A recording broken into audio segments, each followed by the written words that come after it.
Hello दोस्त, कैसे हैं? आई होप अच्छे होंगे। दोस्तों, आप देख रहे हैं सपोर्ट भोजपुरी यूट्यूब चैनल और सपोर्ट भोजपुरी में आप सभी को एक बार फिर स्वागत है। दोस्तों, भोजपुरी इंडस्ट्री के ट्रेंडिंग स्टार कहे जाने वाले खेसारी लाल यादव जी का कल पोस्टर जिस गाने का आया था, भक्ति सॉन्ग था, प्रेमानंद बाबा के ऊपर गाने को फरमाया गया है। दोस्तों, उस गाने का फाइनली डेट कन्फर्म हो गया है।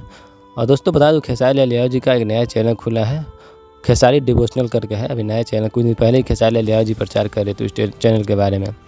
वो गाना कल सुबह 6 बजे उसी चैनल से रील किया जाएगा दोस्तों। और दोस्तों, बता दूं जिस गाने का बोल है, तेरे प्रेम में पागल प्रेमानंद, इस गाने को खेसारी लाल यादव जी ने गाए हैं।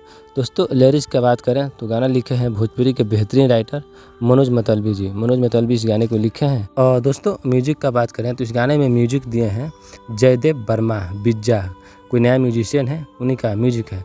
और दोस्तों, इस गाने को Khesari devotional presents YouTube channel से कल ही रिलीज़ किया जाएगा। और तो बाकी दोस्तों, इस वीडियो के बारे में अपना राय दीजिए, कमेंट बॉक्स में कमेंट करके बताइए। बाकी मिलते हैं किस नए वीडियो नए टॉपिक के साथ, तब तक के लिए जय हिंद, जय भोजपुरी।